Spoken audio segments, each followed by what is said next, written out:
Hi guys, welcome back to a new video of Quick Guide. Today in this video, I'm going to show you how you can clear cache on Shein application. Keep watching the video till the end. To clear cache on Shein, firstly open up your Shein application.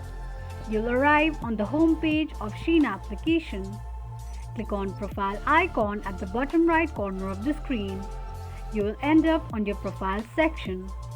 Now simply tap on little gear icon at the top right side of the page. To clear cache on Shein application, tap on clear cache option. Confirm clearing of your cache on Shein by tapping on yes.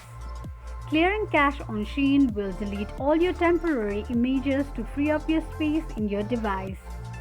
This is how you can clear cache on Shein application quickly and easily just in few steps. If you have any thoughts or queries, let us know in the comment section. Don't forget to subscribe to our channel. Also press the notification bell icon so that YouTube will notify you whenever we post a new video. I hope this video was helpful to you. Thank you so much for watching.